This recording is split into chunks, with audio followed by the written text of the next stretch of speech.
Buongiorno a tutti, vi ringrazio per essere con noi oggi. Siamo ancora nei 100 giorni della commemorazione del genocidio perpetrato contro i Tutsi del Ruanda del 1994. E in questi 100 giorni in cui ricordiamo tutte le vittime del genocidio, è anche un momento di riflessione. Abbiamo avuto diversi eventi, come lo sapete, e questo è il terzo evento che Buca Italia ha organizzato. Questo terzo evento, come vedete, abbiamo un ospite molto gradito, un ospite molto importante che è Jean Damascène Bizimana, e Dr. Jean Damascène Bizimana è il segretario esecutivo della CNRG. CNRG è la Commissione Nazionale della Lotta contro il Genocidio. E tutto l'evento, la conferenza sarà in francese, ovviamente, però avremo modo di fare il riassunto. Noi abbiamo 2 domande da porre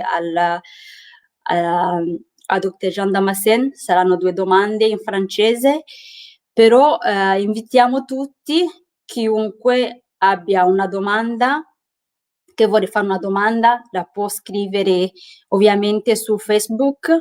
Noi vediamo la domanda e la trasmettiamo a chi di dovere, chi deve rispondere a questa domanda. Può essere sia in italiano, in francese, oppure anche in Kinyarwanda. Per noi va benissimo e comunque cercheremo di fare il meglio facendo il riassunto. Non è così facile fare la traduzione e ci scusiamo perché sarebbe un po' complicato, ma comunque proveremo a fare questo riassunto. Come ben sapete, in questi anni che sono passati, 27 anni dopo il genocidio, sembrano tanti, anche pochi. Tanti nel senso che per chi dice che sono tanti si dovrebbe voltare pagina e pensare ad altro. Però non è così, perché la memoria va portata avanti.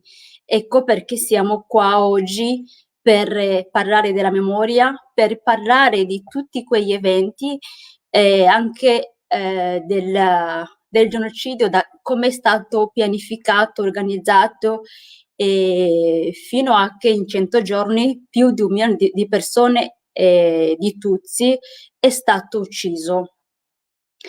Però vediamo che in questi 27 giorni continua ad esserci il negazionismo, perché si può pensare, sono passati pochissimi anni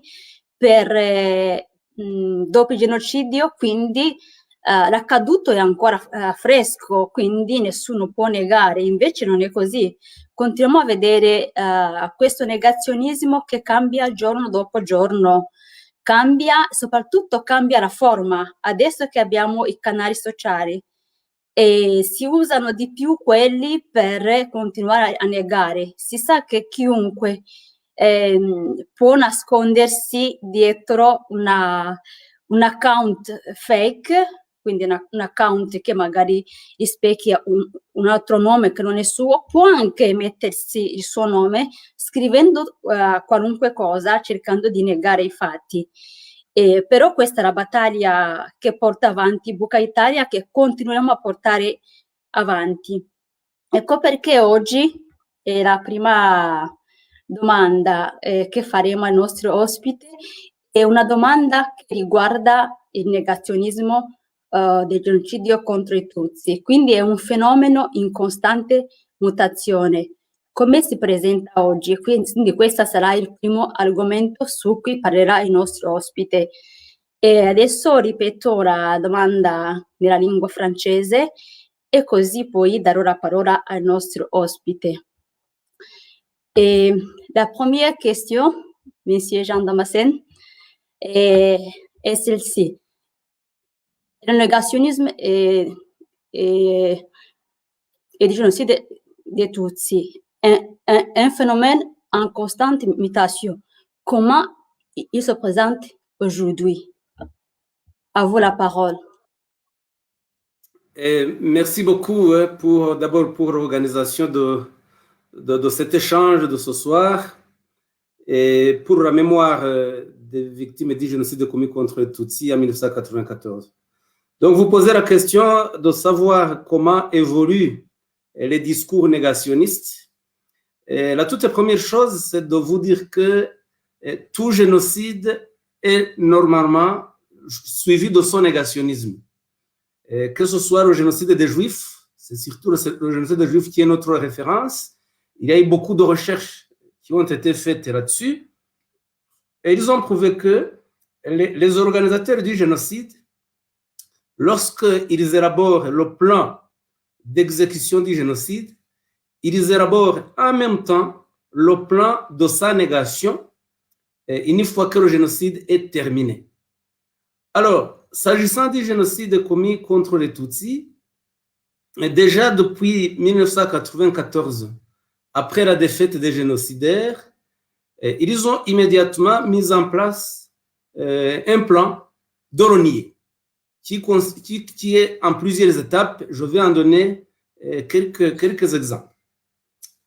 Au départ, ils ont catégoriquement nié l'existence du génocide commis contre les Tutsis, en disant que au Rwanda, il n'y a pas eu de génocide contre les Tutsis, mais qu'il y a eu une guerre civile entre le Front patriotique rwandais et les ex-forces armées rwandaises, laquelle guerre civile a emporté les victimes des deux côtés.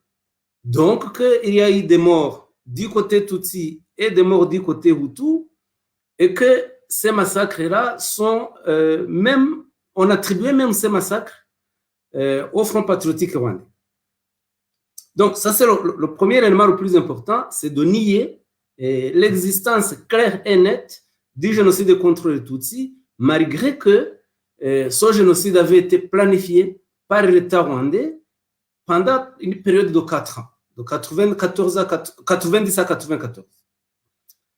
Et puis, le deuxième élément qu'ils avançaient, c'est sur les responsables, les responsabilités dans les massacres.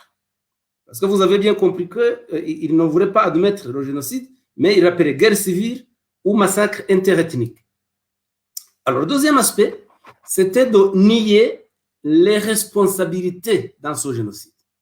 C'est-à-dire que les négationnistes dédouanaient complètement l'État rwandais et ses forces armées en disant que le génocide a été causé par l'attentat contre l'avion du président Habyarimana et que l'attentat aurait été commis par le Front patriotique rwandais. Donc là, vous comprenez bien qu'il nie les responsabilités dans le génocide en disant que c'est l'attentat qui a causé le génocide parce que la population était fâchée. Alors, le gros problème avec ça, c'est que l'attentat ne peut pas justifier le génocide. Même si l'attentat, supposons que même l'attentat soit commis par le Front patriotique rwandais, supposons.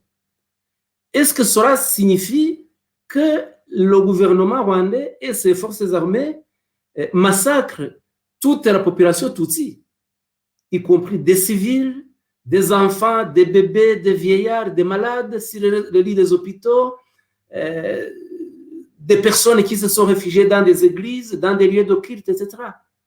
Donc, vous voyez que c'est une justification totalement absurde et insensée. Et finalement, la communauté internationale a continué à tergiverser sur ce génocide, mais finalement, les Nations Unies l'ont reconnu. Ils l'ont reconnu au mois de juin, le 28 juin 1994, parce que la Commission des Nations Unies aux droits de l'homme avait envoyé une commission au Rwanda en juin 1994, qui était dirigée par le professeur René Denis Segui. René Denis Segui, il était doyen de la faculté de droit de l'université d'Abidjan en Côte d'Ivoire. Il a dirigé une commission d'enquête au Rwanda en juin 1994 Et la commission d'enquête a livré son rapport le 28 juin 1994 en disant que l'enquête prouve que les Tutsis ont été victimes d'un génocide planifié par l'État rwandais et commis par les forces armées rwandaises et les milices encadrées par le pouvoir. Et que ce génocide n'a rien à voir avec la guerre qui opposait le Front patriotique rwandais et le gouvernement rwandais. Autrement dit, la commission a distingué le génocide en tant que tel et le conflit armé qui opposait deux belligérants, le FPR et le gouvernement rwandais. Et c'est sur cette base que le tribunal pénal international a été créé. Le tribunal pénal international pour le Rwanda a été créé parce que des enquêteurs de l'ONU avaient montré que le génocide était un crime commis, planifié par le gouvernement rwandais et que c'était un crime grave qui violait la Convention pour la prévention et la répression des crimes de génocide du 9 décembre 1948 et que donc il fallait sanctionner, il fallait juger ses auteurs. Et le tribunal pénal international pour le Rwanda a été mis en place le 8 novembre 1994. 8 novembre 1994. Et il a commencé à fonctionner en 1995 et le premier jugement a été rendu le 1er septembre 1998. C'est le jugement dans l'affaire Jean-Paul Akayesu. Jean-Paul Akayesu, qui était un ancien bourgmestre de la commune Tawa, dans la préfecture de Gitarama. Alors, dans son jugement, dit tribunal pénal international pour le Rwanda, la question du génocide s'est posée. Parce que les avocats de la défense contestaient l'existence du génocide, en disant qu'il n'y a pas eu de génocide au Rwanda, mais qu'il y avait eu la guerre et que dans la guerre, il y a eu des massacres. Des massacres que les avocats ne voulaient pas qualifier de génocide. Et les juges, dans ce premier procès, les juges se sont penchés à la question de vérifier, examiner la nature des crimes commis au Rwanda. Et dans les conclusions, les juges, ils sont allés dans le même sens que la commission de René Denis Segui, en disant ceci, dans le jugement Akayesu, en disant qu'au Rwanda, en 1994, il y avait une guerre qui opposait le Front patriotique rwandais et les ex-forces armées rwandaises. Mais que, parallèlement à la guerre, au conflit armé, l'État rwandais et ses forces armées ont préparé et exécuté un génocide dans l'intention de détruire en tout ou en partie la population civile Tutsi. Et que donc cette extermination, l'extermination des Tutsis, constituait un génocide qui est différent de la guerre qui opposait le FPR et les forces armées rwandaises. Donc, autrement dit, dans le tout premier procès du TPIR, il y a une distinction claire et nette entre le génocide et la guerre. Et Jean-Paul Akayesu a été le premier condamné pour génocide.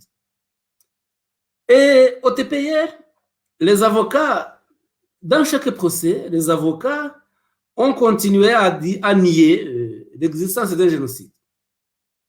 Jusqu'à ce que, le 16 juin 2006, le TPIR, dans le procès de Joseph Nzirorera, qui est l'ancien secrétaire général du MRND, le MRND c'était le parti au pouvoir. Alors, le TPIR est revenu sur la question du génocide en tranchant de façon définitive, en disant que le génocide commis contre les Tutsis au Rwanda est un fait de notoriété publique internationale qui est établi et qui ne doit plus être contesté par qui que ce soit. Donc, juin 2006, le tribunal pénal international pour le Rwanda établi le génocide commis contre les Tutsis comme un fait de notoriété publique. En droit, un fait de notoriété publique signifie que c'est quelque chose sur laquelle on ne peut plus revenir, qu'il n'y a plus de débat possible là-dessus. Et donc, les négationnistes ont vu qu'il n'était plus possible de continuer à nier le génocide contre les Tutsis, parce que même le tribunal pénal international établi par les Nations Unies avait tranché la question en établissant de façon définitive l'existence du génocide contre les Tutsis. Et alors, ils ont changé de stratégie. Et c'est la même stratégie qu'on retrouve aujourd'hui. La stratégie d'aujourd'hui, c'est de dire oui, nous reconnaissons le génocide commis contre les Tutsis parce que le TPIR l'a établi, parce que les Nations Unies l'ont établi, mais ils prétendent que, à côté du génocide commis contre les Tutsis, qu'il y aurait eu un autre génocide commis contre les Hutus et que ce génocide commis contre les Hutus devrait être lui aussi reconnu au même niveau que celui commis contre les Tutsis. Voilà la bataille dans laquelle nous nous trouvons aujourd'hui. Aujourd'hui, les négationnistes ne nient pas complètement l'existence du génocide des Tutsis, mais ils essayent de faire créer un autre génocide qui n'a pas eu lieu, dans le but, évidemment, de vider la substance même du génocide commis contre les Tutsis. Et là, ils le font dans la mauvaise intention de faire dire que les victimes, c'est-à-dire les Tutsis, auraient aussi commis un génocide. Donc, les négationnistes veulent faire comprendre à ceux qui ne connaissent pas que les Tutsis, à leur tour, auraient commis un génocide contre les Hutus. Et ça, c'est très, très grave. Ça, c'est très, très grave parce que, évidemment, cela suppose que le génocide n'aurait finalement plus de responsables. Parce qu'il y aurait eu de génocide. Or, le génocide est un seul crime qui a été commis contre les Tutsis. Voilà dans l'ensemble les motifs qu'ils avancent et qu'ils utilisent aujourd'hui. Alors, pour soutenir cette affirmation, ils vont fabriquer toute une série de mensonges, notamment en disant que il n'y a jamais eu 1 million de Tutsis au Rwanda. Or, nous savons que le génocide, en tout cas le nombre qu'on connaît aujourd'hui, il dépasse 1 200 000 victimes du génocide de Tutsis. 1 200 000. Et les négationnistes disent qu'il n'y a jamais eu plus d'1 million de Tutsis au Rwanda. Pierre Péan, le journaliste français, l'un des journalistes français négationnistes, écrivait qu'au Rwanda, il y avait seulement 280 000 Tutsis.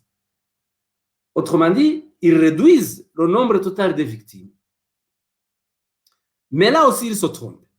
Parce que le génocide ne dépend pas du nombre de victimes tuées. Le génocide dépend de l'intention affichée et exécutée de détruire un groupe ethnique en tant que tel. Or, le gouvernement rwandais a planifié et exécuté l'exécution totale, l'extermination totale des Tutsis en tant que groupe ethnique.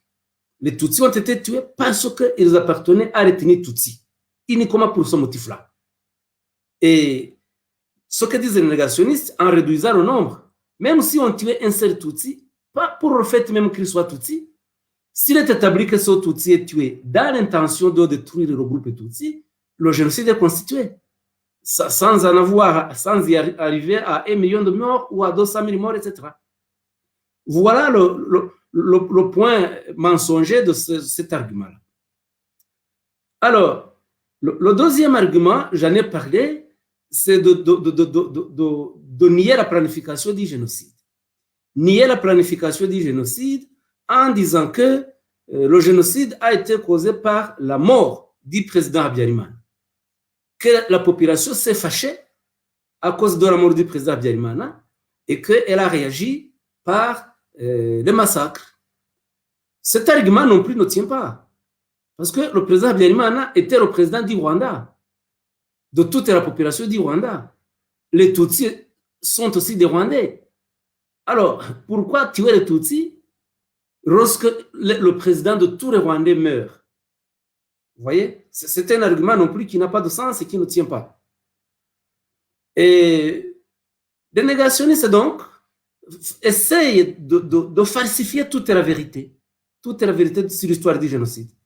Et maintenant, l'un des exemples de ces négationnistes, c'est une journaliste canadienne que vous avez peut-être entendu parler ces derniers temps, qui s'appelle Judy Reva. Judy Reva est une journaliste canadienne négationniste, très liée au milieu des Hutus extrémistes, notamment qui vivent à l'extérieur. Alors, Judy Reva, elle nie l'existence des miliciens Interahamwe, en disant que parmi les miliciens Interahamwe étaient composés de Tutsis, que c'était les Tutsis qui s'étaient déguisés en miliciens Hutus pour exterminer les Tutsis. Vous voyez? Donc, c'est un mensonge qui tend à criminaliser les victimes. Ça, je vous en ai parlé tout à l'heure. Là, je vous en donne un exemple très, très clair. Alors, Judy Reva trouve des partisans dans les milliers de réfugiés extrémistes Hutus rwandais qui vivent en Europe, au Canada, en Australie et ailleurs. Et quelques étrangers aussi. Pour terminer sur ce point, je vous dirais que aussi, dans le milieu de l'Église catholique, surtout que vous êtes en Italie, ça doit être un problème qui concerne le pays dans lequel vous vivez, étant donné que le Vatican a son siège évidemment en Italie. Parmi les prêtres, notamment des missionnaires catholiques qui ont travaillé au Rwanda et des prêtres rwandais Hutus, il y a beaucoup d'entre eux qui falsifient la vérité, qui sont négationnistes. Et ils l'ont commencé en 1994.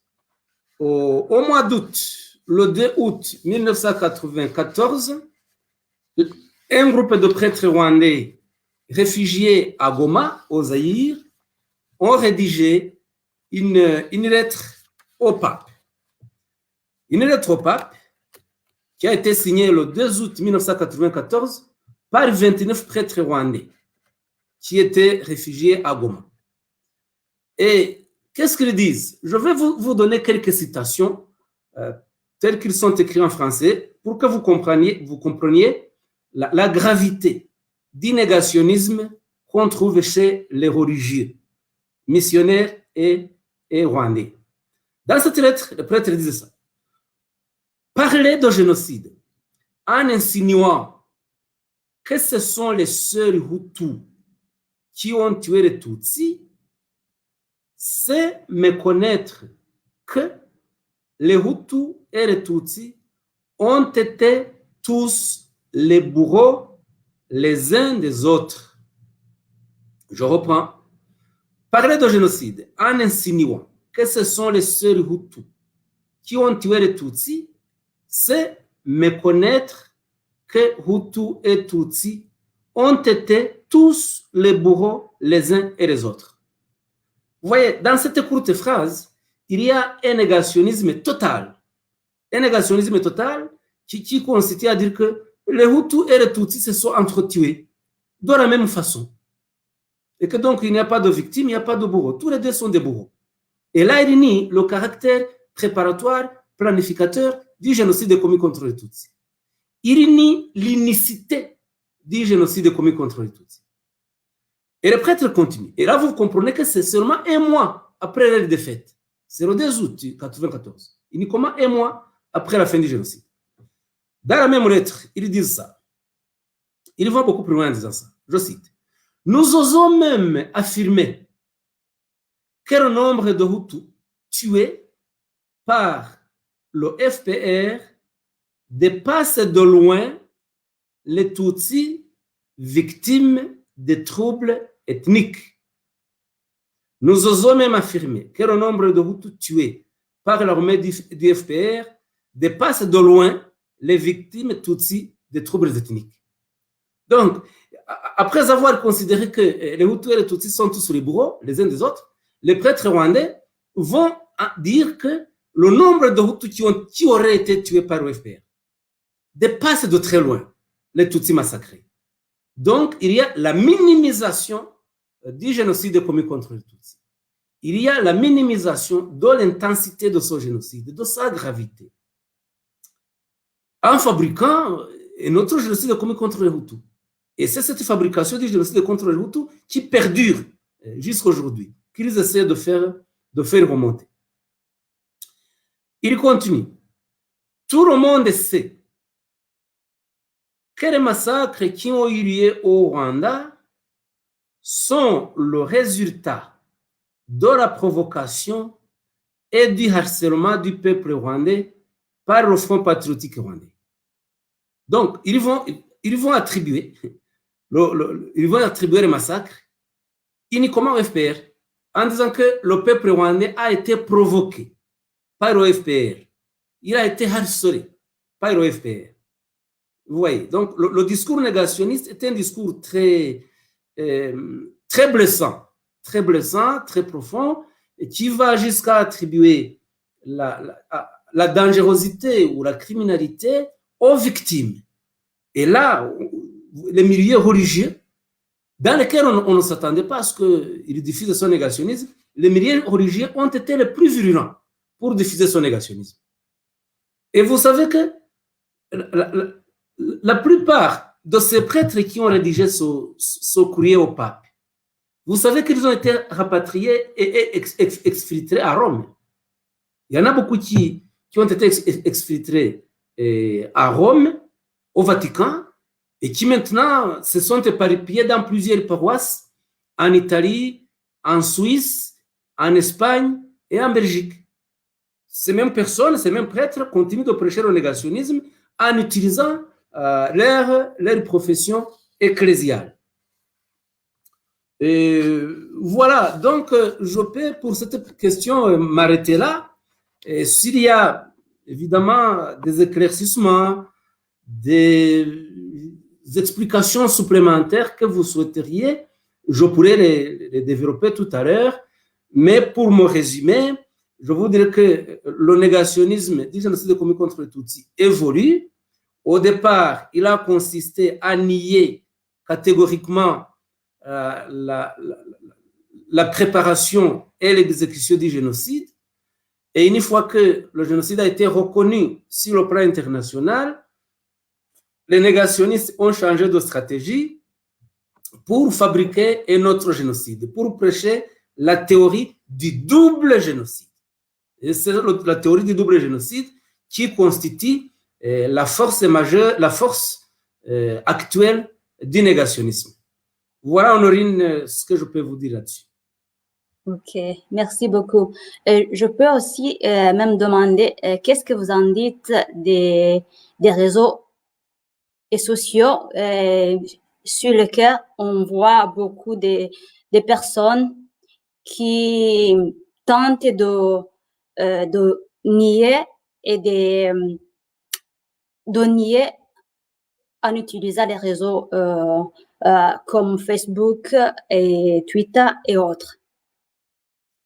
Oui, tu as parfaitement raison. Hein. C'est-à-dire que les négationnistes utilisent plusieurs moyens. Et actuellement, le moyen le plus efficace et le plus utilisé, c'est le moyen des réseaux sociaux. Sur Twitter, Instagram, Facebook, WhatsApp, etc. Donc, ce sont des moyens de communication assez faciles que les négationnistes utilisent pour pouvoir atteindre le plus de monde. C'est ce qu'ils cherchent à avoir. Et ils essaient même ils utilisent ces réseaux sociaux. Pourquoi? Parce qu'ils savent qu'ils veulent convaincre, ils veulent attirer le plus grand nombre de jeunes dans les théories, dans les mensonges. Et comme ils savent que les réseaux sociaux sont rapides, hein, ils dispensent le message très rapidement, et ils utilisent évidemment pour pouvoir atteindre le plus grand nombre de personnes en très peu de temps. C'est ça, c'est leur stratégie. Et alors, cela signifie que aussi, ceux qui combattent les négationnistes doivent être très actifs sur les réseaux sociaux. Et c'est la raison pour laquelle les réseaux sociaux sont un instrument, un outil efficace pour pouvoir atteindre le plus grand nombre de monde et dans beaucoup de temps. Et donc, les réseaux sociaux, il faut qu'il y ait des dénonciations nombreuses sur, notamment en documentaire au génocide. C'est ça qu'il faut faire. Il ne faut pas entrer en débat avec ces gens. Les négationnistes, on ne peut pas débattre avec eux. Parce qu'eux, ils savent que ce sont des menteurs. Ils ne cherchent pas la vérité. Ils ne cherchent pas la vérité, ils cherchent plutôt à diffuser les mensonges sur le plus grand nombre de personnes. Donc, il ne faut pas discuter avec eux. Ce qu'il faut faire sur les réseaux sociaux, c'est qu'il faut documenter le génocide. Il faut montrer l'histoire de ce génocide. Il faut montrer que ce génocide a été planifié.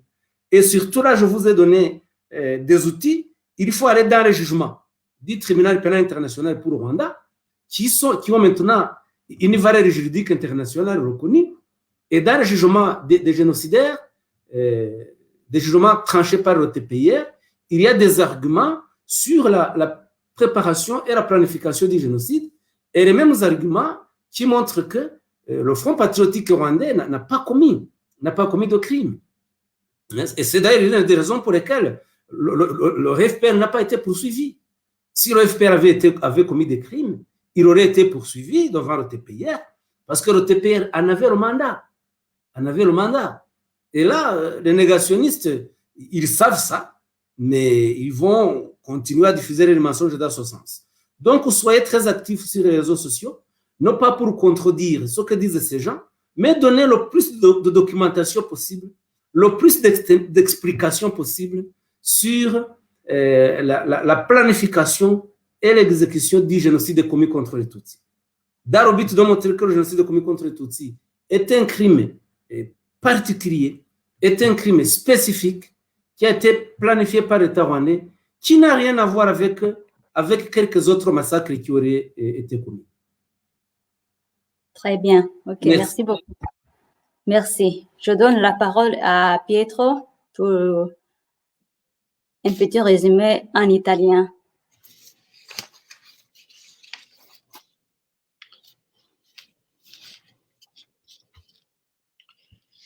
Ogni genocidio ha il suo negazionismo, l'abbiamo visto, l'abbiamo studiato anche nei casi precedenti, il genocidio dei Tutsi di Ruanda, in particolare nel caso del genocidio degli ebrei si è appurato che insieme al piano per compiere il genocidio è stato elaborato un piano per negarlo.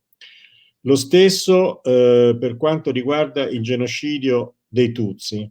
Fin dall'inizio coloro che lo hanno organizzato e compiuto lo hanno negato, affermando che non di un genocidio si è trattato, ma di una guerra civile nella quale si opponevano il Fronte Patriottico Ruandese e le forze armate ruandesi, le FAR, con morti da entrambi le parti e con massacri che si compivano nel corso di questa guerra e che queste stesse fonti genocidarie attribuivano in particolare al Fronte Patriottico Ruandese, parlando di massacri interetnici e non di genocidio. Eppure noi sappiamo che il genocidio è stato pianificato per 4 anni, dal 1990 al 1994, quando è stato compiuto. Quindi questo è stato il primo argomento, è stata una guerra civile e non un genocidio.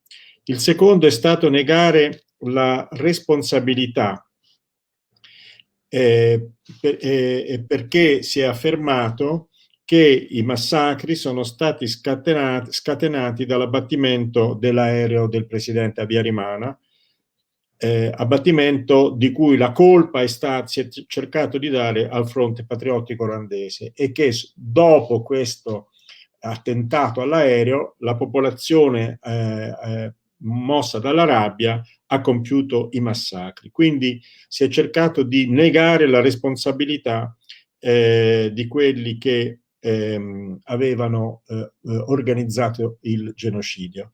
Naturalmente è un argomento che non ha alcun senso, alcun valore, perché non si capisce perché, anche volendo ammettere che fosse stato l'FPR ad abbattere l'aereo, perché la risposta doveva consistere nell'uccisione di donne, bambini, massacri di coloro che si erano rifugiati nelle chiese.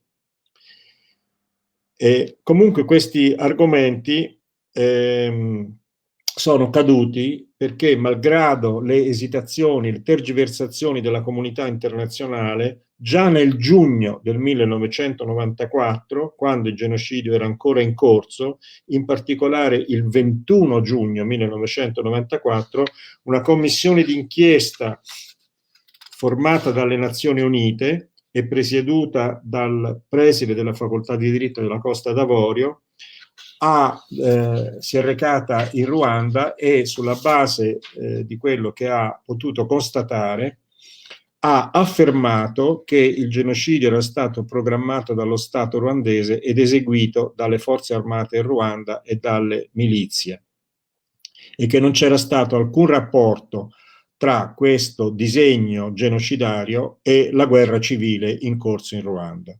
Quindi i due fatti non sono assolutamente collegati l'uno all'altro. È stato sulla base del rapporto della Commissione che si è istituito il Tribunale Penale Internazionale l'8 novembre dello stesso anno, nel 1994. Il Tribunale quindi è stato istituito nel novembre, ha iniziato la prima causa nel gennaio del 1995 ed è arrivato alla prima sentenza, in questo caso, il caso di Jean-Paul Kayesu, ex borgomastro di Gitarama, nel 1998, quindi oltre 3 anni dopo.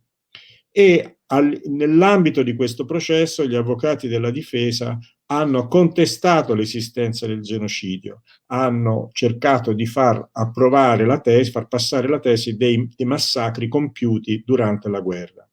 Quindi i giudici di questa primissima causa discussa al Tribunale Penale Internazionale si sono occupati della natura dei crimini che erano stati compiuti e al termine di un lungo dibattito sono giunti a conclusioni in pieno accordo con quella della Commissione ONU, stabilendo che il genocidio era stato preparato ed eseguito parallelamente alla guerra e che il suo scopo era quello di sterminare la popolazione civile Tutsi indipendentemente dalla guerra. E quindi Jean-Paul Kayesu fu condannato.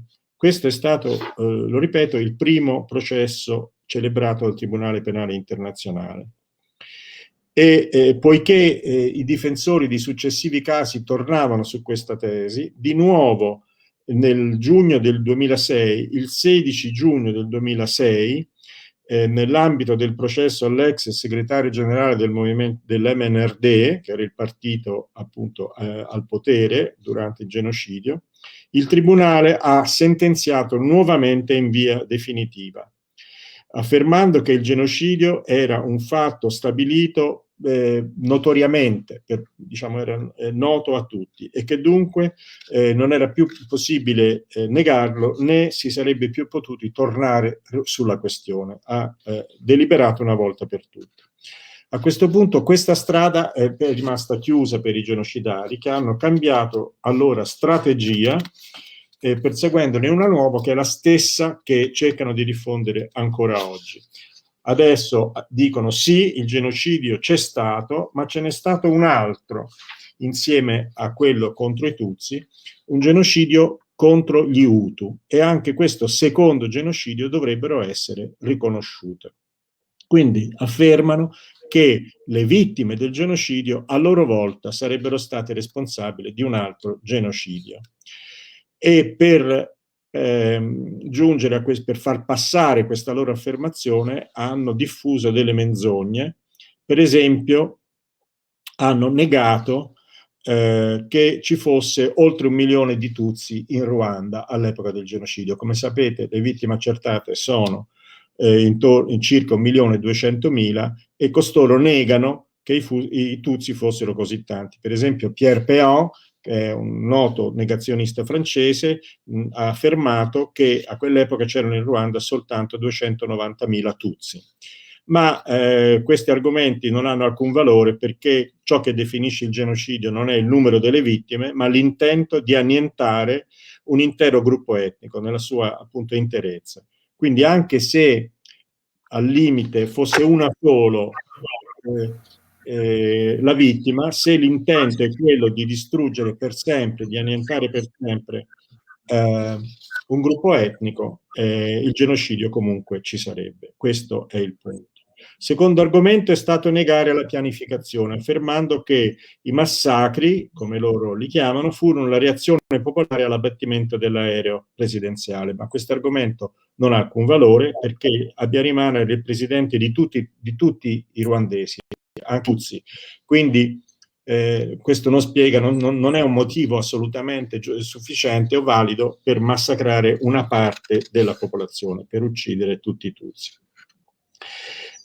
Altri negazionisti, come la giornalista canadese Judy Reva, notoriamente legata ad ambienti estremisti Hutu della diaspora, nega l'esistenza delle milizie Interahamwe, dicendo che chi compiva i massacri erano i Tutsi, e quindi torna nuovamente a criminalizzare le vittime.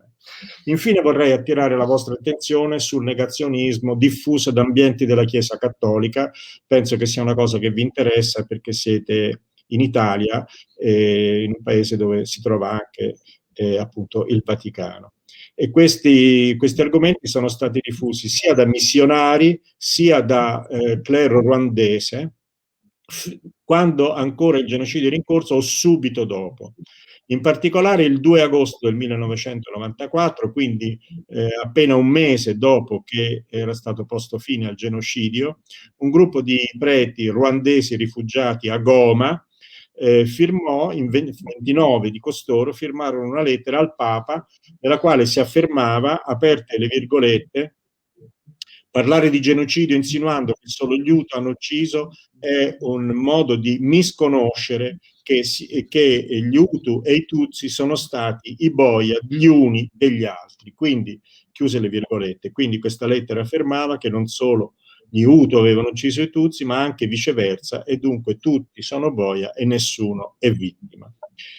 E scrivevano ancora, aperte virgolette, osiamo perfino affermare che il numero degli Hutu uccisi dal fronte patriottico ruandese supera di gran lunga le vittime Tutsi dei disordini etnici. Quindi questa frase ci mostra come i negazionisti negano e anche minimizzano, e quindi affermando in questo caso che le vittime del fronte patriottico ruandese erano molto più numerose delle vittime del genocidio. Questa versione perdura ancora oggi, è un discorso che ferisce, è un discorso che viene diffuso appunto da ambienti religiosi dai quali non ci si aspettava. Eppure anche da lì viene il negazionismo, e voglio anche sottolineare che molti di costoro sono stati poi espatriati portati in Italia, sono arrivati a Roma, e da Roma si sono poi spostati attraverso l'intera Europa, in Spagna, in Francia e in altri paesi, e continuano ancora oggi a diffondere queste menzogne. Alla domanda quale sia il ruolo dei social network nella diffusione di queste affermazioni, la risposta è che senz'altro oggi i social network come Facebook, come Twitter, come Instagram sono un mezzo molto efficace, anche un modo di attirare e di raggiungere i giovani con questi argomenti. Grazie anche alla rapidità con cui questi messaggi si possono diffondere. Dunque è necessario che la battaglia sia combattuta anche sul terreno dei social network, la battaglia contro il negazionismo, non ribattendo a chi diffonde queste tesi, non aprendo una discussione, ma documentando il genocidio, mostrando i fatti, ricordando le sentenze del Tribunale Penale Internazionale, gli atti, i documenti che il Tribunale ha prodotto ma anche raccolto per la sua documentazione, e quindi non contraddire ma documentare.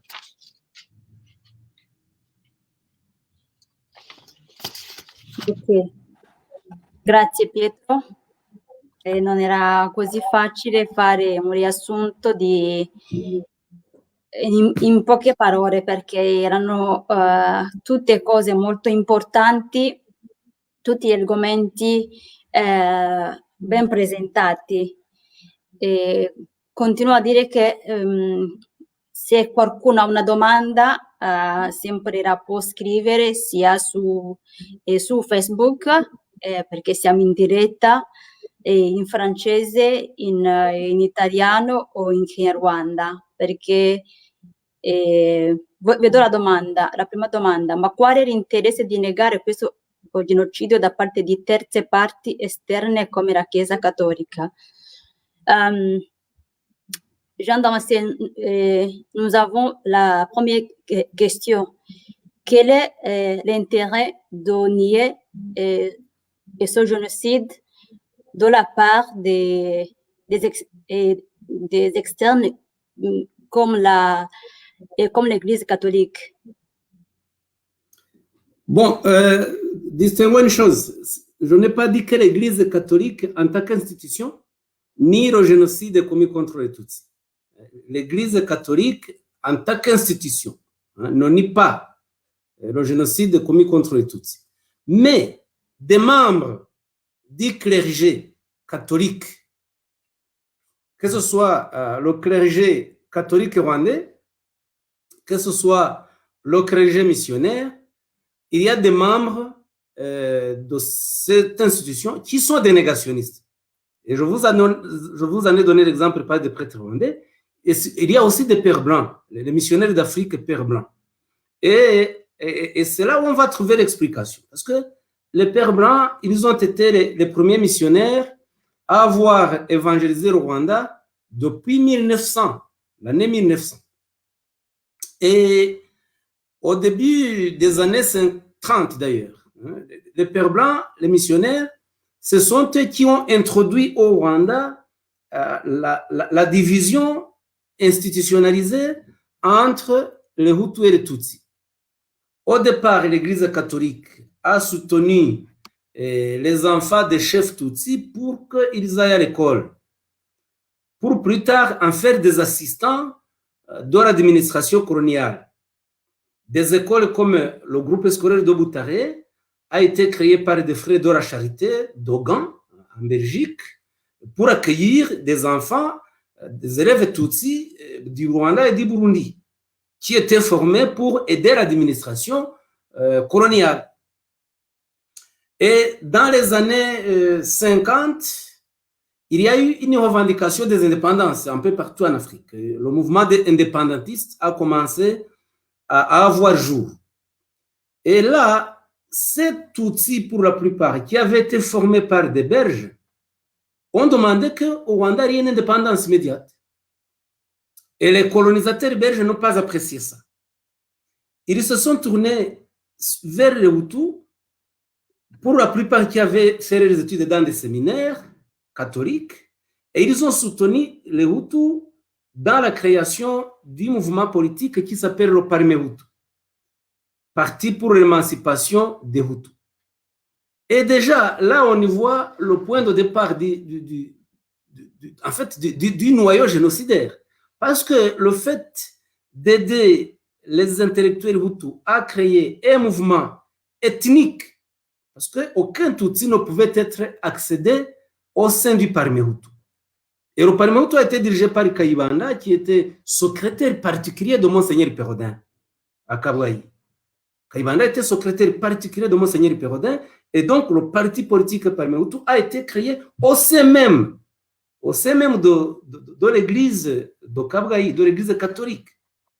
Et ce Parmi Hutu, c'est le Parmi Hutu qui a dirigé le tout premier massacre de Tutsi au Rwanda en 1959 et dans les années qui ont suivi, en 1963 jusqu'en 1973, lorsque le président Habyarimana a pris le pouvoir. Et donc, l'église catholique, disons, le clergé missionnaire, considéraient les Tutsis comme des traîtres qui n'ont pas reconnu le fait d'avoir été, à un moment donné, favorisés par l'Église en mettant les enfants à l'école.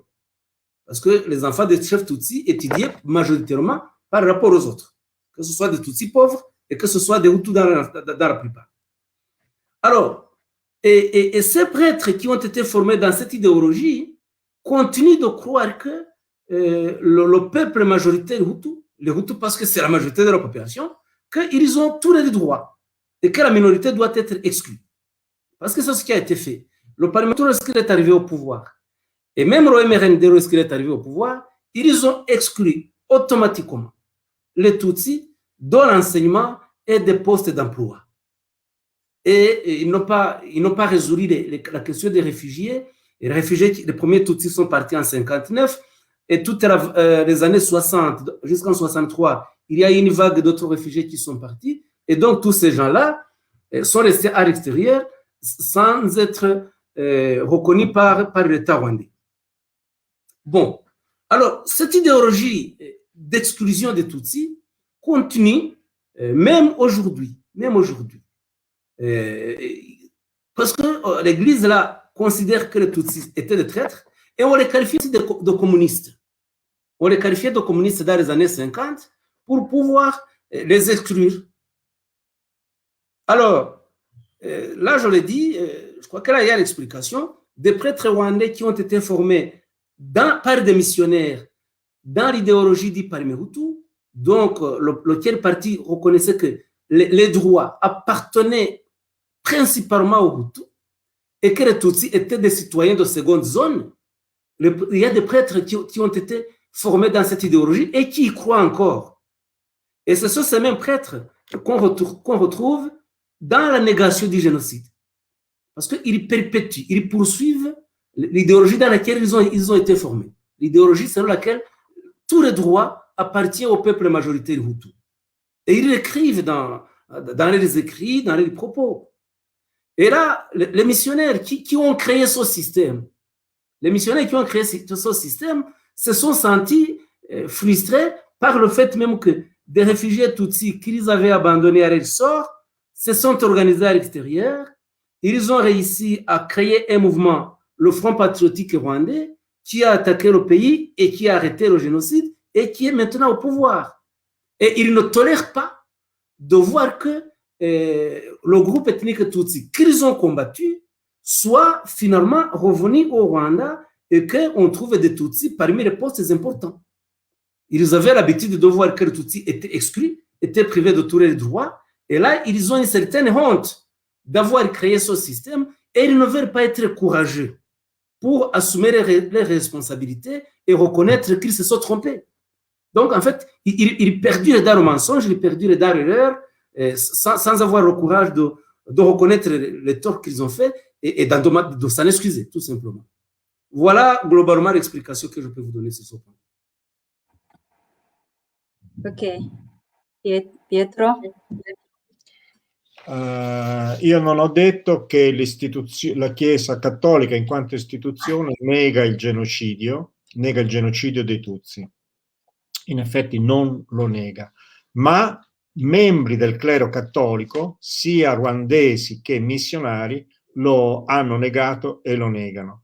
In quanto ho detto prima, vi ho riferito il negazionismo da parte del clero di esponenti del clero, membri del clero ruandese, ma troviamo il negazionismo anche all'interno del clero missionario, in particolare tra i padri bianchi. I padri bianchi sono stati storicamente i primi missionari giunti in Ruanda al volgere del XX secolo, intorno al 1900.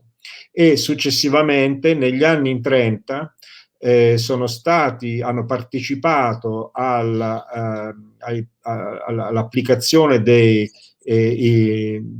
principi di divisione tra Hutu e Tutsi. Il clero missionario, i padri bianchi, erano responsabili dell'educazione, avevano le loro scuole nelle quali venivano reclutati i figli della elite Tutsi, della società ruandese, per formarli e farli diventare aiutanti dell'amministrazione coloniale. Quindi questo fu fatto nei decenni del 1930 e successivi. Dopo la Seconda Guerra Mondiale, quando si diffusero in Africa le rivendicazioni indipendentiste, questi stessi giovani Tutsi, che erano stati gli allievi dei missionari, in particolare nelle scuole a Butare, agitarono le rivendicazioni per l'indipendenza immediata del Ruanda, e questa loro scelta non fu affatto apprezzata dai colonizzatori, i quali per contrastare questa rivendicazione si rivolsero agli Hutu e favorirono la formazione del Parmehutu, il movimento per l'emancipazione del popolo Hutu, il primo movimento etnico sulla scena politica e sociale ruandese, al quale naturalmente i Tutsi non potevano partecipare, quindi era il primo movimento su base etnica. Non dobbiamo dimenticare che il leader del Parmehutu, Kayibanda, era il segretario particolare di Monsignor Perrodin, che era l'arcivescovo della Chiesa Cattolica in Ruanda. Quindi, fin dalle origini del Parmehutu, diciamo, queste avvennero sotto l'egida della Chiesa Cattolica. E quindi questo fu il primo nocciolo ideologico dell'ideologia genocidaria, un'ideologia di esclusione della minoranza Tutsi, e fu poi il Parmehutu che si rese responsabile dei primi massacri dei Tutsi nel 1959, poi di nuovo nel 63 e ancora nel 1973, quando divenne presidente Juvenal Habyarimana. In base a questa ideologia, questa parte del clero missionario crede ancora oggi che gli Hutu in quanto maggioranza abbiano tutti i diritti e i Tutsi debbano essere esclusi. È un'ideologia che ancora oggi è viva, e da quel momento in cui i Tutsi rivendicarono l'indipendenza sono stati considerati traditori, perché erano stati gli allievi del clero missionario, ma erano diventati critici, e anche dei comunisti. E anche il clero ruandese è stato educato in questa ideologia, nell'ideologia del Parmehutu, e non ha mai accettato il fatto che i Tutsi, costretti all'esilio, si siano poi organizzati, abbiano formato il Fronte Patriottico Ruandese, abbiano rivendicato il loro diritto di tornare nel loro paese, e poi abbiano con il Fronte Patriottico Ruandese messo fine al genocidio e siano tornati, diciamo, a un soggetto politico all'interno del paese. Questo è il motivo che questa realtà dei fatti non è accettata, non è sopportata da questa parte del clero, che continua a riprodurre sempre le stesse menzogne. Ok, grazie Pietro. Continuiamo a ricevere le vostre domande, comunque andiamo avanti, e se ci sono le domande, come sempre, scrivetele, noi che le leggiamo qua e poi le possiamo fare. Per la seconda domanda che noi avevamo preparato riguarda più o meno cosa fa Senerge. Abbiamo detto che è una commissione nazionale della lotta contro il genocidio, però magari molti di noi non sanno cosa fa questa commissione, di cosa si occupa. Soprattutto vogliamo chiedere le sfide che deve affrontare, perché è una commissione però che ha delle sfide ben definite. Ora sì, facciamo come abbiamo fatto per la prima domanda, ti faccio la domanda in francese e poi ci risponderà alla domanda Dr. Bisimana, e dopo Pietro continuerà con il riassunto. Comunque se ci sono le domande le possiamo ancora fare. Jean Damascène, nous passons à la question suivante.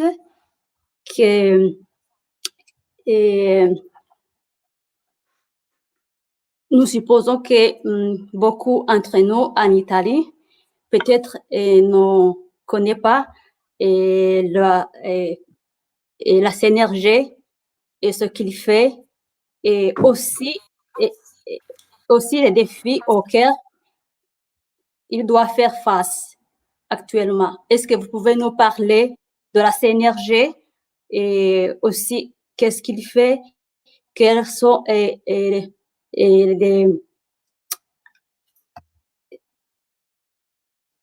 défis auxquels vous deviez faire face actuellement comme la Commission? Merci pour la question, je l'ai très bien comprise. La CNRG, c'est une commission qui est prévue par la Constitution. Elle est prévue par la Constitution de la République du Rwanda de 2003. Et les missions essentielles de la CNRG, c'est de contribuer à la lutte contre l'idéologie du génocide, à la préservation de la mémoire du génocide commis contre les Tutsis, la lutte contre l'impunité des génocidaires, le plaidoyer pour les questions spécifiques rencontrées par les rescapés du génocide commis contre les Tutsis. Et donc, voilà, en gros, les attributions de la CNRG tournent autour de ces objectifs-là. Autrement dit, ce serait de lutter contre la perpétration d'une idéologie du génocide et éventuellement d'un autre génocide, mais nous ne le souhaitons pas, bien sûr, lutter contre le développement d'une idéologie qui pourrait faire aboutir à un autre génocide. Et en même temps, sauvegarder la mémoire du génocide de Tutsis qui a été déjà consommé. Le génocide de Tutsis a été déjà consommé, il a été perpétré, mais il faut que sa mémoire soit sauvegardée. Il faut que la vérité historique soit établie, reconnue et conservée pour les générations futures. Alors, à partir de ces objectifs, la CNRG a mis en place toute une série de plans, de programmes. Le premier programme, c'est la recherche. Est-ce que vous comprenez que pour conserver la mémoire, il faut documenter comment ce génocide a été planifié, comment ce génocide a été exécuté, quels sont les moyens qui ont été utilisés, quelles sont les méthodes dont on a recouru pour tuer, etc. Donc, nous faisons un travail de recherche pour entrer dans l'histoire ancienne et de façon progressive montrer comment l'idéologie génocidaire s'est développée. Plus particulièrement à partir de 1959, l'année dont je parlais tout à l'heure, qui est le premier point de départ des pogroms ethniques anti-Tutsis. Et il y a donc, nous recueillons des documents, nous recueillons des témoignages, ça c'est le deuxième aspect.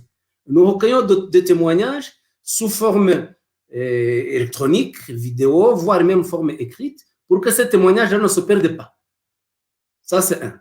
Et puis, pour que ces témoignages puissent servir pour l'histoire future, pour les générations futures. Nous sommes des êtres humains, nous allons un jour ou l'autre mourir, il y a d'autres qui naissent, et c'est à nous maintenant de conserver ces témoignages avant que les détenteurs de ces témoignages ne meurent. Donc, nous faisons de gros efforts pour le recueil de témoignages, et dans le but, évidemment, je viens de le dire, de conserver l'histoire. Dans ce volet conservation, vous savez qu'il y a eu des procès Gacaca au Rwanda.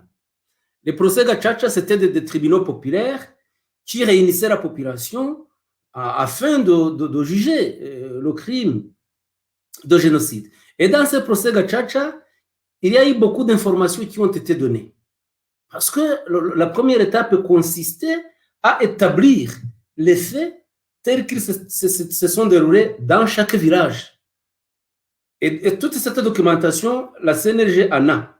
Donc, c'est la CNRG qui a hérité de la documentation des tribunaux Gacaca. Et maintenant, nous sommes en train de faire un travail de digitaliser tous ces documents. C'est beaucoup de documents. C'est environ 60 millions de papiers pour de pages, 60 millions de pages de procès des tribunaux Gacaca. Nous sommes en train de les digitaliser parce qu'il y a beaucoup d'informations sur le déroulement du génocide et sa préparation qui pourront servir à maintenir sa mémoire. Et nous avons aussi des actions d'éducation dans les écoles. Nous travaillons avec les écoles pour qu'il y ait des programmes éducatifs dans les matières d'histoire sur le génocide.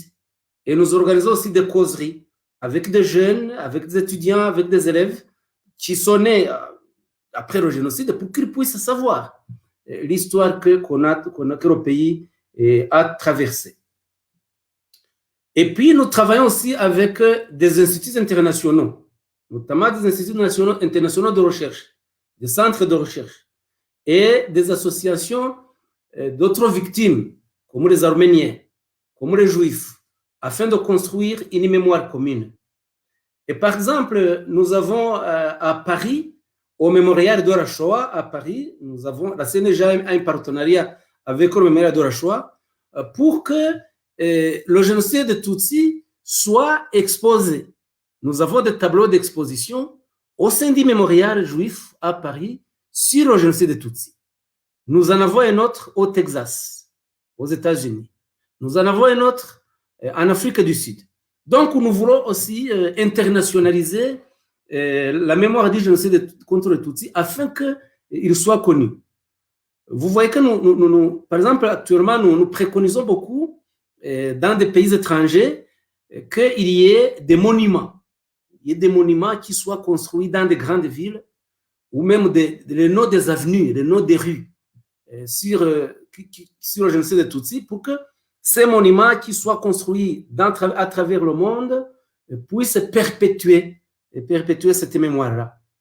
Et donc là, au niveau de la construction des monuments, nous comptons beaucoup sur vos communautés, sur la communauté rwandaise qui vivent dans différents pays et aussi sur nos amis étrangers qui comprennent que la conservation de la mémoire du génocide des Tutsis est un devoir de toute personne humaine. C'est un devoir international, ce n'est pas uniquement un devoir rwandais. Et voilà, alors ça c'est au niveau du travail. Alors les défis. Les défis, le premier défi, c'est le négationnisme. Parce que le négationnisme vient pour fausser la vérité du génocide commis contre les Tutsis. Et les négationnistes essayent de travailler activement les jeunes, de les intoxiquer, les mentir. Alors, ils mettent beaucoup de textes sur Internet, des vidéos sur YouTube, et parfois des jeunes peuvent croire que ce que disent ces gens-là, c'est du vrai. Alors, pour pouvoir lutter contre le négationnisme, ça demande beaucoup de choses. Il faut, par exemple, créer des lois. Il faut créer des lois dans beaucoup de pays, dans tous les pays d'ailleurs. Il faudrait créer des lois qui punissent le négationnisme du génocide commis contre les Tutsis, comme il y a des lois partout dans le monde qui répriment le négationnisme du génocide commis contre les Juifs. Donc voilà, ça c'est une grosse bataille et un gros défi pour la CNRG, pour nos communautés, de mobiliser les États du monde pour qu'ils comprennent que le négationnisme du génocide commis contre les Tutsis doit être sanctionné, doit être puni, réprimé, de la même manière que le génocide commis contre les Juifs. Bon, le deuxième défi, c'est le plus grand nombre de criminels, de génocidaires. Le plus grand nombre de génocidaires qui ont quitté le Rwanda, ils se sont réfugiés dans des pays d'Europe, du Canada, Australie, États-Unis et ailleurs. Et ces gens-là vivent dans l'impunité. Le Rwanda, actuellement, a émis environ 1200 mandats d'arrêt. 1200 mandats d'arrêt internationaux contre des auteurs du génocide qui se sont exilés dans différents pays. Et les jugements, il n'y a pas beaucoup de jugements. Hein. La Belgique a jugé à peu près une dizaine de personnes. Les Pays-Bas, ils ont fait 3 procès. La France en a fait 3. La Suisse a fait un procès, si je ne me trompe pas. L'Angleterre, aucun procès. L'Italie, aucun procès. Le Canada a fait un procès et 3 hein, a fait un procès et puis 3 extraditions. 3 extraditions de personnes vers le Rwanda. Donc ça, c'est l'un des plus gros problèmes de voir que les auteurs du génocide demeurent impunis et qu'ils vivent en toute tranquillité dans des pays européens ou au Canada. Et la plupart ont même obtenu la nationalité de ces pays-là. La nationalité de ces pays-là, et beaucoup de pays ne veulent pas extrader des gens qui ont obtenu la nationalité.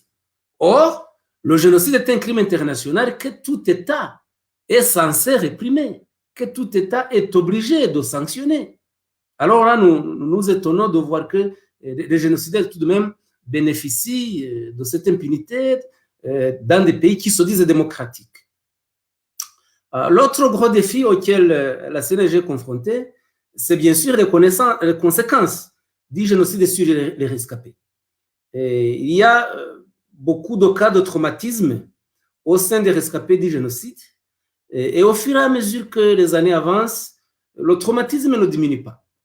Et le traumatisme se transmet même de génération en génération vers les enfants des familles qui ont subi le génocide. Donc, le suivi des cas de traumatisme, c'est aussi une difficulté majeure sur laquelle nous nous confrontons. Et puis, disons, le quatrième point, c'est que quand même, la société rwandaise est une société complexe. Complexe dans le sens où les auteurs du génocide et les victimes du génocide, les exécutants du génocide vivent dans le même pays. Nous vivons dans le même pays, ce qui fait qu'il y a des criminels qui n'ont pas été rattrapés par la justice parce qu'il n'y a pas eu de témoins pour les confondre. Parce que n'oubliez pas qu'il y a des familles entièrement disparues. Et le génocide, actuellement, nous dénombrons 15 000 familles qui étaient composées de 68 000 personnes totalement disparues. Des familles totalement disparues, c'est-à-dire le papa, la maman et les enfants qui sont totalement décimés. Et là, nous en avons 68 000 personnes de familles reconnues et qui ont totalement disparu. Ça vous montre l'ampleur du génocide. Donc, il y a certains villages, il y a certains endroits où il n'y a plus de victimes vivantes pour pouvoir identifier le criminel. Or, ces assassins qui n'ont pas pu être identifiés vivent dans la société rwandaise comme des citoyens ordinaires, alors qu'en eux, ils portent quand même le poids de la criminalité. Et donc, vous voyez que gérer une société telle que celle-là, ce n'est pas quelque chose de très, très facile, mais le gouvernement rwandais essaie par tous les moyens de pouvoir mettre en place une bonne gouvernance où tous les citoyens se sentiraient à l'aise, se sentiraient en tout cas respectés et complètement intégrés dans les droits. Mais cela n'empêche qu'évidemment, pour la classe des rescapés du génocide, qui est une classe particulière, qui a vécu ce drame-là, il y a des problèmes spécifiques auxquels il faut faire très, très attention. Et là, c'est un défi qu'il faut gérer au quotidien et au cas par cas. Parce qu'il y a des personnes beaucoup plus fragiles que des autres, suite à la situation qu'ils ont traversée et suite aussi au drame qui les a frappés plus profondément en eux. Voilà globalement ce que je peux vous dire. Ça. Ok. Et nous avons une question. Je sais que vous l'avez déjà citée, mais je vais lire la question. Avant, en italien, Eladi, avresti programmato di negoziare un accordo con tutti i paesi attraverso le vie diplomatiche per un progetto di legge che punisce severamente i negazionisti. Se sì, dove ci siete? Giurista en français. Est-ce que auriez-vous planifié de négocier un accord avec tous les pays à travers les voies diplomatiques pour un projet de loi qui punit sévèrement les négationnistes? Si oui, où en êtes-vous? Oui, bien sûr, c'est une préoccupation pour le Rwanda. Et la toute première démarche que le Rwanda a fait, c'est de passer par l'Organisation des Nations Unies. Parce que l'Organisation des Nations Unies, c'est une institution internationale dans laquelle tous les États du monde adhèrent. Et en 2014, il y a eu une résolution du Conseil de sécurité des Nations Unies, la résolution 2150, qui établit que le génocide commis contre les Tutsis est un fait de notoriété publique, comme le TPR l'avait confirmé. Deuxièmement, les États, tous les États membres des Nations Unies ont le devoir, ont l'obligation de réprimer les auteurs de ce génocide. Donc, la résolution des Nations Unies existe, elle a été votée en 2014, qui demande à tous les États membres des Nations Unies de poursuivre les auteurs du génocide et de mettre en place les lois de sanctions du négationnisme et du génocide contre les Tutsis. Ce qui reste à faire maintenant, c'est que les États mettent dans leur système juridique interne, dans les lois internes, ils mettent le cadre juridique de répression du négationnisme sur base de la résolution votée par les Nations Unies. Et là aussi, le Rwanda ne peut pas le faire seul. Sur le plan diplomatique, le Rwanda a fait aboutir cette résolution au Conseil de sécurité. Maintenant, si nous comptons sur votre participation en tant que citoyen, en tant que d'abord Rwandais ou ami du Rwanda et citoyen italien, par exemple, pour partir de la résolution 2150 du Conseil de sécurité des Nations Unies, votée en 2014, pour demander à l'Italie de mettre en place une loi sanctionnant le négationnisme. Parce que l'Italie est membre de l'Organisation des Nations Unies. Il faut le rappeler. Il faut le rappeler à partir des députés, des parlementaires. Donc, le travail du Rwanda seul ne suffit pas. Il faut aussi que vous, Ibuka et autres organisations, autres personnes soucieuses de vérité, vous vous fondiez sur cette résolution pour exiger que l'État italien mette en place une loi pouvant permettre de poursuivre les auteurs du négationnisme. Voilà globalement la réponse. Oui, très bien. Et on a encore une question. On pense d'enseigner le génocide contre les Tutsis dans les écoles rwandaises? Effectivement, ce n'est pas même pensé, nous le faisons. Et nous le faisons, c'est-à-dire que dans les manuels scolaires d'histoire, à partir des écoles secondaires, il y a toujours une partie réservée à la connaissance, à l'étude du génocide commis contre les Tutsis, sur son aspect historique, aspect déroulement, etc. Donc, c'est étudié, notamment dans les écoles secondaires.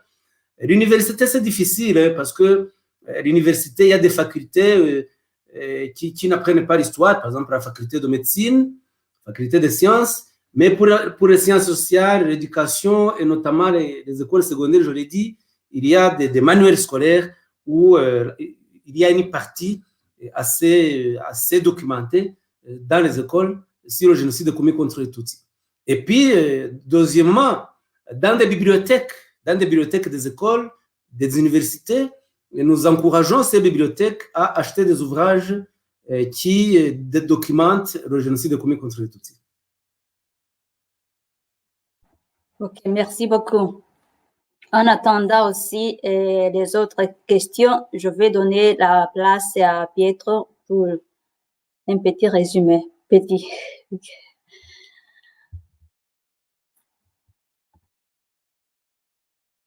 Ton micro? Vuoi che faccia dei riassunti più brevi? Allora, l'attività della Commissione nazionale per la lotta contro il genocidio, la prima cosa da sapere è che la commissione prevista dalla Costituzione ruandese del 2003 dà per missione quella di lottare contro l'ideologia del genocidio, di preservare la memoria di quello che è accaduto, di lottare contro l'impunità e di adoperarsi perché vengano affrontati problemi specifici dei sopravvissuti. E con quali azioni si cerca di realizzare questi obiettivi? La prima è la ricerca. Quindi la CNLG si occupa di documentare la pianificazione e l'esecuzione del genocidio, i metodi che sono stati usati e come l'ideologia genocidaria si è diffusa a partire dal 1959, come abbiamo ricordato prima, e anche di raccogliere le testimonianze perché possano essere utilizzate anche per la storia, storici futuri. Quindi conservare in archivi audio e video le testimonianze dei sopravvissuti prima che muoiano. In terzo luogo, la Commissione detiene la totalità degli archivi dei processi Gacacia. Quindi tutti gli atti di quei processi sono depositati presso la Commissione Nazionale per la lotta contro il genocidio. Parliamo di 60 milioni di pagine, quindi un enorme lavoro di digitalizzazione, perché questo archivio viene digitalizzato affinché possa essere studiato e utilizzato dai ricercatori. Quarto punto, l'educazione nelle scuole, quindi con lezioni, con incontri con i giovani, specialmente quelli nati dopo il genocidio. Quinto, la collaborazione con istituti di ricerca internazionali e con analoghe commissioni o enti che si occupano delle memorie di altri genocidi. Per esempio abbiamo rapporti con gli armeni e con il Museo della Shoah a Parigi e altrove, in altri paesi, per far conoscere internazionalmente il genocidio dei Tutsi. Promuoviamo anche la dedica di nomi di strade e la erezione di monumenti per diffondere la memoria del genocidio dei Tutsi. Per questo contiamo anche sull'azione delle comunità ruandesi nei vari paesi e degli amici del Ruanda. Quanto alle sfide, la prima è la lotta contro il negazionismo, di cui abbiamo già detto, anche attraverso l'introduzione di leggi che puniscano il negazionismo, come ne esistono già per coloro che negano la Shoah degli ebrei. Poi la ricerca del gran numero di responsabili del genocidio che sono scappati all'estero e che vivono nell'impunità. Ci sono 1200 mandati di arresto internazionali emessi dalla magistratura ruandese che però devono essere ancora, diciamo, messi a esecuzione. Sono stati molti pochi processi fatti all'estero, 10 in Belgio, 3 in Olanda, 3 in Francia e qualche altro processo singolo in altri paesi o casi di estradizione. Alcuni di questi hanno ottenuto negli anni la cittadinanza, per esempio in Australia o in Canada, e questo rende ancora più difficile ottenere l'estradizione, anche se la natura del crimine non assolutamente impone l'estradizione. Altra sfida è quella di affrontare le conseguenze del genocidio sui sopravvissuti. I traumi durano, non passano e in molti casi anzi si trasmettono alla generazione successiva. E poi non va dimenticata la complessità della società ruandese, nella quale vittime e assassini si trovano a convivere oggi. In particolare per quanto riguarda il gran numero, le migliaia di famiglie che sono state sterminate, delle quali non è rimasto neanche un sopravvissuto, neanche un testimone. Parliamo di un totale di 68.000 vittime e quindi i responsabili di questi eccidi continuano la loro vita indisturbati all'interno del paese, che non hanno più nessuno che li accusi.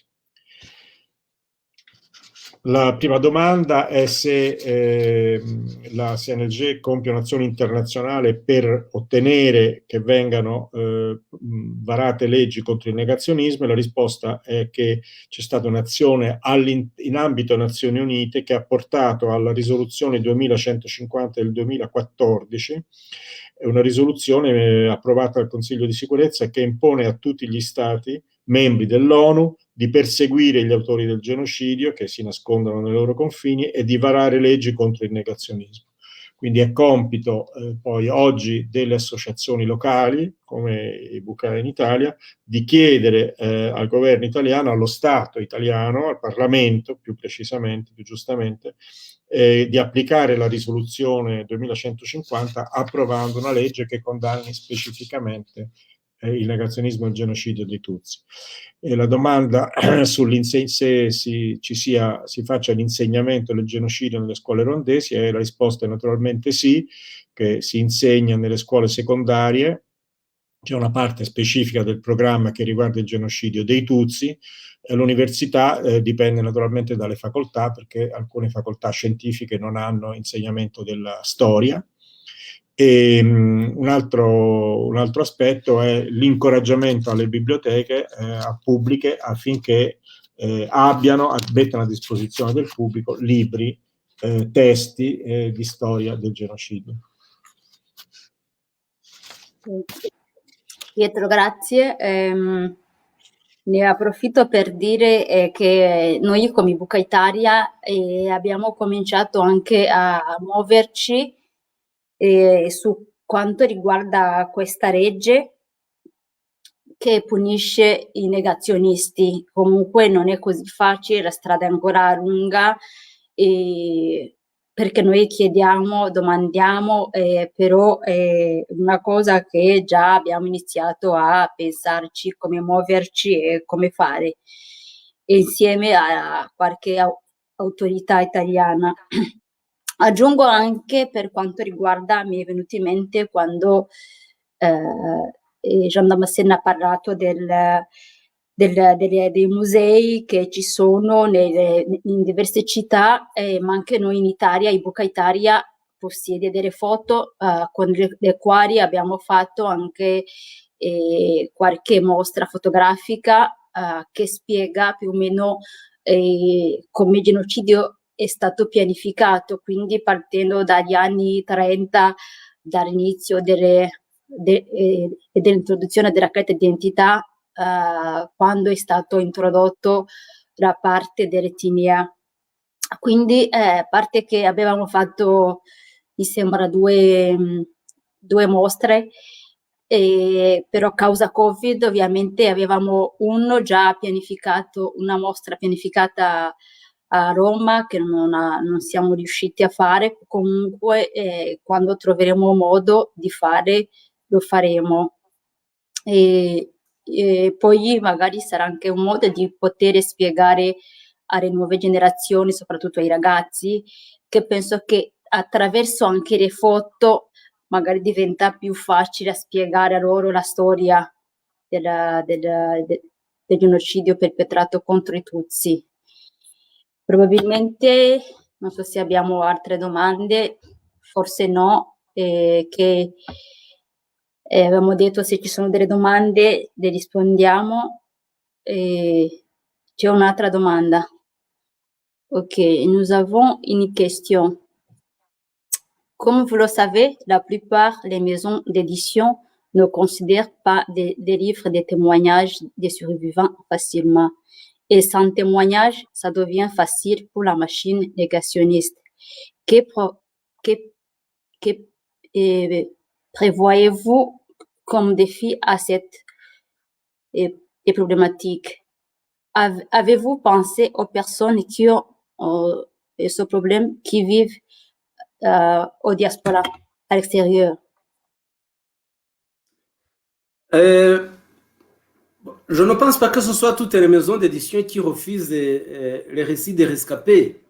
Une maison d'édition comme l'Harmattan en France publie les ouvrages qui contiennent des témoignages des rescapés. Je pense qu'il faut être stratégique. Il faut être stratégique. Si des maisons d'édition refusent évidemment les récits des rescapés, ça on ne peut rien faire. Mais ce qu'on peut faire, c'est plutôt de s'adresser aux maisons d'édition qui acceptent ce genre d'ouvrage. Et je crois qu'il y en a. Il y en a. La preuve, c'est que dans tous les pays, il y a des rescapés qui ont réussi à publier, à faire publier leurs ouvrages et leurs récits, que ce soit d'ailleurs dans plusieurs langues. On en trouve en Allemagne, on en trouve en France, ailleurs. Donc voilà, c'est le conseil que je peux donner. On ne peut pas obliger une maison d'édition de faire ce qu'elle ne veut pas faire. Mais plutôt, il faut collaborer, il faut travailler avec des maisons d'édition qui acceptent les témoignages des rescapés pour les publier. C'est l'unique conseil que je peux donner sur ce chemin.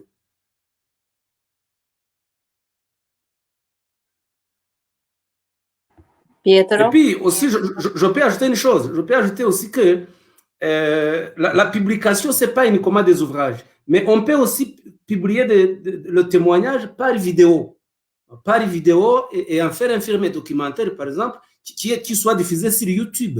Les récits qui sont diffusés sur YouTube sont beaucoup plus accessibles par beaucoup de monde et beaucoup plus que des livres. Actuellement, les gens regardent davantage l'image plus qu'ils ne lisent. Ça, j'avais oublié de le souligner, je crois que c'est aussi très important. Or, enregistrer un récit, le corriger, ça peut se faire, chacun peut refaire avec ses amis, avec ses proches, et une fois que la vidéo est proche, ok, vous la diffusez sur YouTube, et là, elle est accessible à plusieurs endroits, et alors on va aussi utiliser les voies de communication pour faire connaître que ce lien YouTube existe. Ok, merci. Sì, la domanda riguardava la possibilità di pubblicare all'estero le memorie, le testimonianze dei sopravvissuti, perché molte case editrici non rifiutano questo tipo di libri, e la risposta è che non tutte le case editrici, ci sono case editrici che non sono interessate a questo tipo di libri, ma non tutte. Per esempio in Francia l'editore L'Harmattan pubblica testimonianze dei sopravvissuti, e quindi l'unico consiglio che mi sento di dare è di cercare quelle case editrici che siano disposte, che siano interessate a pubblicare questo tipo di libri. Dopotutto in molti paesi sono state pubblicate memorie e testimonianze di sopravvissuti, quindi questo dimostra che ci sono, che cercandoli si possono trovare degli editori disposti.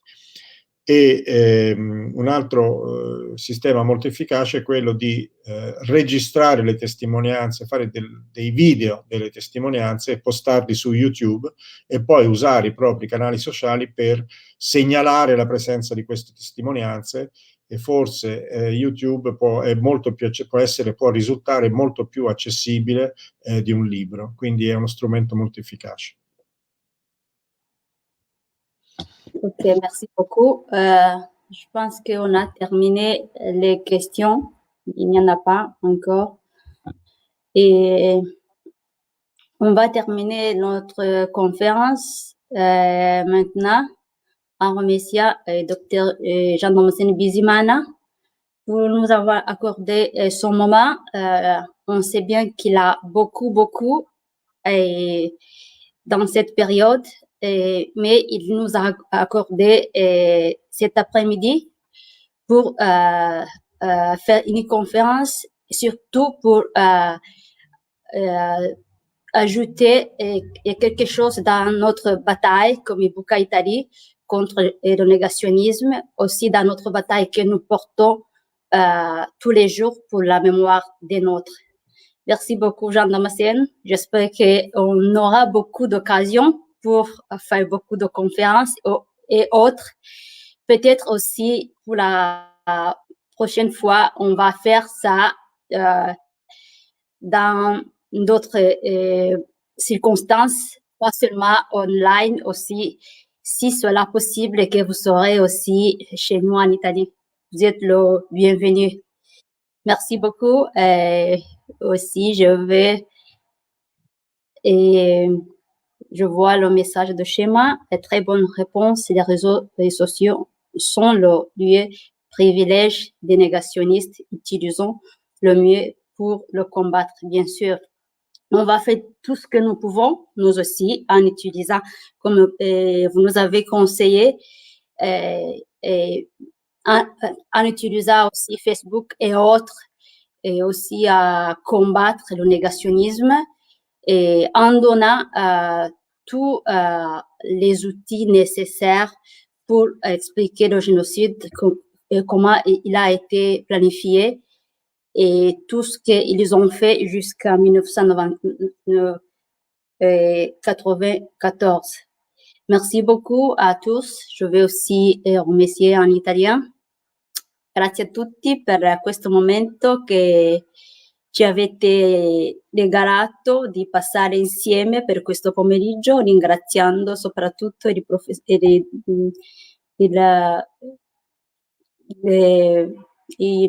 dottor Jean Damascene Bisimana, stavo per dirlo in italiano perché noi diciamo dottore, comunque dottore Jean Damascene Bisimana della Senergie, che ci ha dato questo momento.